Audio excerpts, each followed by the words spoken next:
we did here is that you mark the middle of this width right here. And when you have your middle, which is this middle line right here, you go a 1/16 on both sides.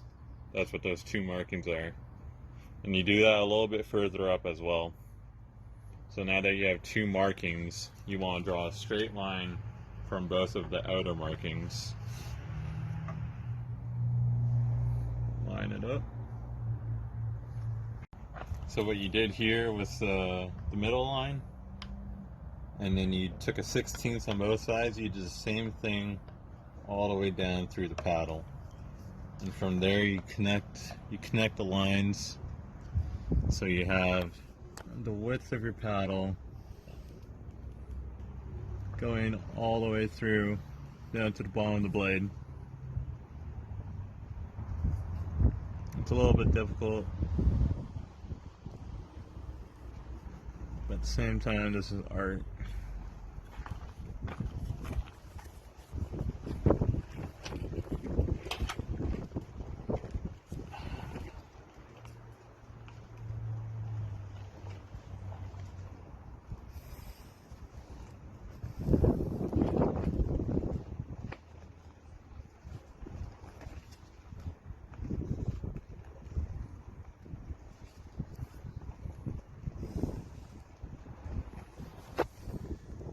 You got your lines going down all the way through your blade.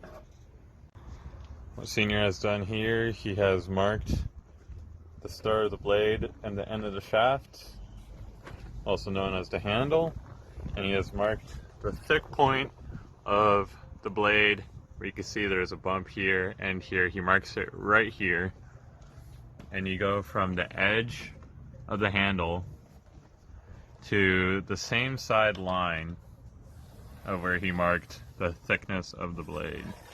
So you have a ramp like shape.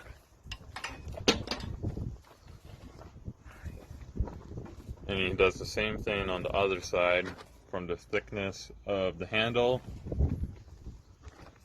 to the line that you drew earlier of the blade. So you have this arrow like shape, and that's kind of going to be that determines the shape of your blade. At this point, you've used your handy dandy planer here, and you've shaved it down so you have an eighth, like we mentioned before, going all the way through, and then you have that ramp shape going up to the handle. Now from there, you want to mark center on your handle, and then center at the thickness of the blade again. You see that flat spot? That's the thick part of the blade. So you mark center there, and you mark center here, and you draw a straight line from that point to this point.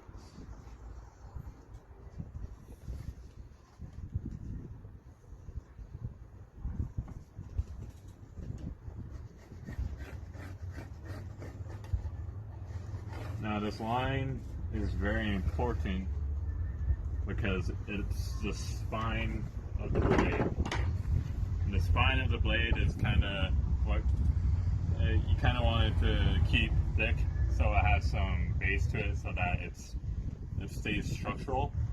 And from there, you want to shave down on both sides of the line, but you try to not touch this line as much as possible, like ever. And so if you were to look at it from your point of view, you would have a rooftop shape. So you have the top of the roof right here, which is your center line, and it should ramp down when you use your planer to shave it down. So what you do here at this point, when you're starting to shape out the shaft, you cut this shaft into a quarter. So a quarter here. If there's a middle line here, you have another quarter, and another quarter. You do the same thing at the top end. You have a quarter, quarter, quarter, and a quarter. From there, you're marking here.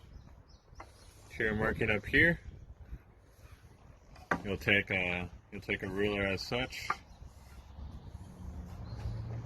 and then you draw out your line.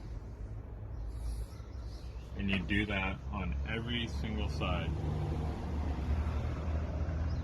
And at that point, once you have all your lines drawn on, you take your planer here, and you start having at it. You start shaping it off until what you have taken off meets this line and meets this line. Same thing in this corner, when you've taken off a much, that what you're taking off meets this line and this line. And from there, you can start, you have like a stop sign shape. If you looked at it from this end, you'd have a stop sign shape. And then from there, you can use your planer, or you can sand, and you'll eventually start having a rounder shape.